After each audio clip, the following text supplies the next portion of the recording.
Hey, what's up? So the Mario movie has been out for a while now. Like many of you, I went to the cinema as soon as I could to watch it. The difference was that unlike normal people, I went to the movies exactly 5 times to watch it. Yeah, I love this movie. I just love Mario, man. It's my favorite franchise, and Mario himself is my favorite character of all time. The movie was a dream come true for me. I have no problem calling it my actual favorite movie ever. You know what else would be a dream come true for me? A Super Smash Bros. Movie. It's an idea that has been on my mind for years, and around the time that all the buzz surrounding the Mario movie started to appear, it just felt like the possibility of a Smash movie was more real than ever. And now, over a year after the release of the Mario movie, even Nintendo itself has confirmed that they're making more movies based on their properties. Miyamoto himself even hopping on Twitter to announce a live-action Zelda movie. And people are excited to see what else they'll come up with, myself included. A Metroid movie?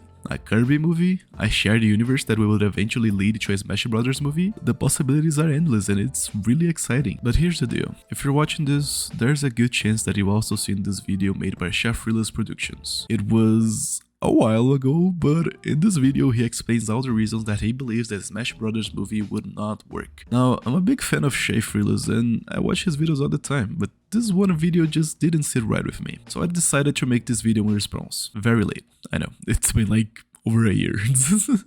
Here's why I believe that a Smash Bros. Movie would actually be an awesome idea. For the sake of organization, I'll try to go over most of Shea Freeless' points from that video individually and try to break each of them down on their own. And I just want to preface all of this by saying that I mean no disrespect to Shea Freeless at all. Like I said, I watch his videos all the time and I think he's a great guy. He starts his video by talking about how absurd of an idea it would be to have the Sonic and the Pikachu from their respective live-action movies cross over with movie Mario. And I mean, yeah, that's fair. I wouldn't want that either, to be honest. I don't really think anyone wants that, actually. So let's move on. Next, he brings up this image made by What Now Nerds that shows this sort of laid out plan for what a Nintendo Cinematic Universe would look like, with all the franchise leading up to a Smash Bros. Movie. And here he makes a great point. Do we really believe that Illumination would 1. Drop everything they're doing to do a Nintendo shared universe, and 2. Be able to do it well? Well, if some recent rumors are to be believed, apparently Illumination themselves has pitched the Nintendo shared universe to the company itself, leading to a Smash Bros. Movie. But we all know Illumination's reputation when it comes to their movies. Would we really want them to do all Nintendo movies? And like, I get the worry here. If it was me, I wouldn't want Illumination to be anywhere near my beloved franchises. But I mean, the Mario movie turned out great, and that's because of the huge influence that Nintendo themselves had on it. The credits of the movie read almost like a Mario games credits. We know Nintendo had a huge part in making the movie itself, so it's safe to assume that they do the same for the other movies as well. And especially in regards to a Zelda or Metroid movie, Nintendo knows that they have to absolutely nail the tone and atmosphere for these films, so they can match the vibe of the games. I mean, that's exactly what happened to Mario. The movie 100% matches the vibes of the games. It almost feels like you're playing a Mario game when you're watching it. So yeah, while Illumination is far from the most ideal choice for this, I do believe that they'd be capable of making good Nintendo movies under the Big N's guidance. It's not the ideal path, but it's one that I have some faith in. But on the other hand, there's also the possibility that, well, Illumination will not really be their choice for a Zelda or Metroid movie. I mean, Nintendo themselves might be the ones to do it. They did buy an animation studio for themselves after all. Nintendo Pictures. So maybe Illumination will only do Mario movies? There's no way to know yet, really, but I mean, even if the animation studios are separate, they can still lead up to a crossover event in the Smash Bros. Movie later down the line. It's certainly another possibility. So I see Shea Freeless pointed out that, but his next point is something that I was more interested in talking about. Would all these different Nintendo franchises mesh well in a movie? I mean, they're also different in so many ways. They have different types of character designs and art styles. Is it even possible to have them all together in a movie of all things? And to that I say, yeah.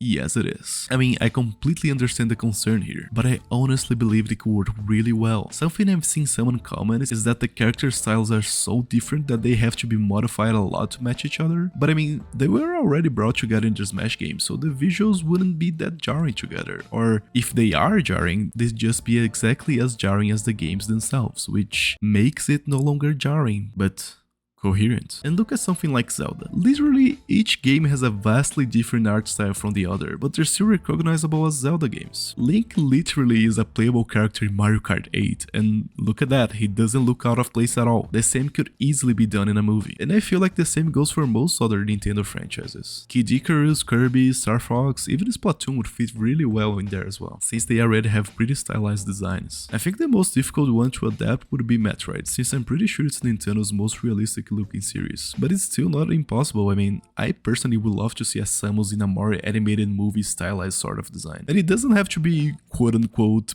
baby it down, as some would say. It'd just be a different sort of art style. And hey, Metroid itself is not exactly a stranger to different art styles in their games, so it could definitely be done. I think this is one of those cases where people confuse something that can't be done with something they don't personally want to be done, because it's definitely possible to do it, and I believe do it well. Shea makes a good point in saying that all these franchises have different needs when adapting them to film. I agree with that. They do. Zelda and Metroid specifically would have to nail some very specific vibes to actually work. But like I said, I completely believe that under Nintendo's guidance, that is possible to do. I think out of everyone responsible for nailing down the vibe of a game, it'd be the people who made the games themselves. And it wouldn't really exclude the possibility of all of them crossing over later down the line. I personally think the contrast that these characters have next to each other would make for an even more fun viewing experience. That's really one of the biggest reasons that I like Smash so much. Seeing now these different characters with widely different backgrounds being together and interacting with each other is just fun. That's why so many people, me included, love the Subspace Emissary story mode in Brawl. It's just sort of magical seeing all of these beloved characters interacting with each other and working together. Honestly, the whole concept introduced in the Mario movie of all the different warp pipes leading to different worlds is just a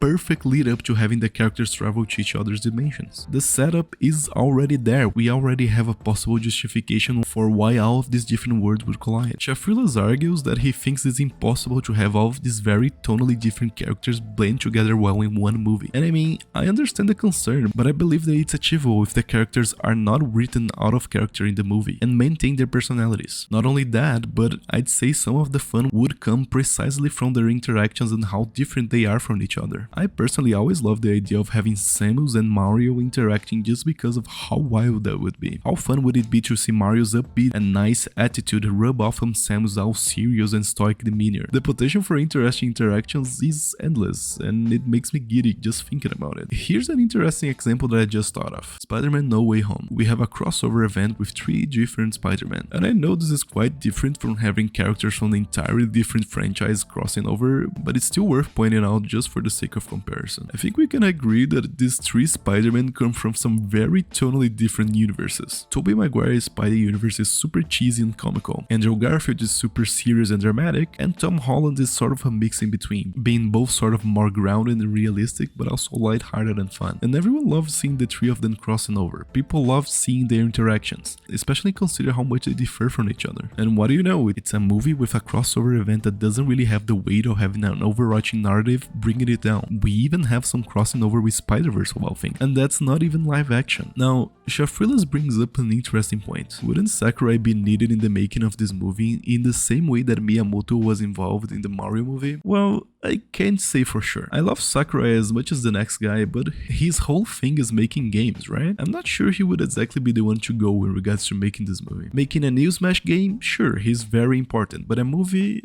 I don't know. An idea I've heard from YouTuber Arlo is that Miyamoto should just be the movie guy from now on. I mean, why not? He's barely involved in making games these days, so why not make that his full-time job? I feel like his approach in being extremely hands-on in the production of the Mario movie worked really well, so maybe he could just do the same with the other Nintendo movies, who knows? Now, what Shafrilas says next is very interesting. Why can't a movie just be a movie? Why does everything have to be part of a larger shared universe? And honestly, I agree to this point to some extent. See, shared universes are indeed getting more and more common these days, and to be honest, most of them don't really work very well. The MCU worked just barely because they had a plan from the start, a storyline to follow. There's also the Monsterverse, which I love even that also works.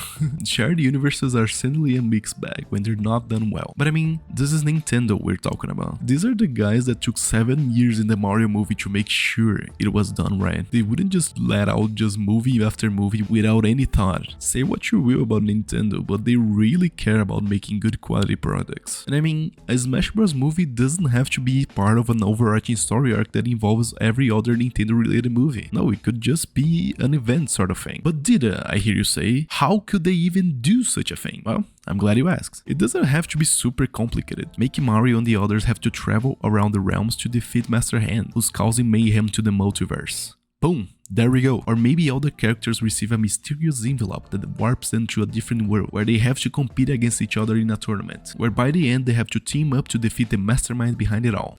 Master Hand, or heck, it could even be Taboo, the villain from Subspace Emissary, or Galeen from Ultimate. There's so many possibilities here, so many creative paths that they could take. It's really awesome to think about. But hey, at least that's how I see it. You're welcome to disagree with me. In fact, I encourage you to tell me your opinions in the comments. I'm genuinely curious to see what you guys have to say about this. To cap off the video, I just want to give another shout out to Shayfreeless. Please go check out his channel. And Shayfreeless, if you're watching this, I just want to say you're a big inspiration for me, and I mean no disrespect for you by making this video. I just felt like expressing my opinion on the matter after watching yours. Well, I guess that's all I had to say.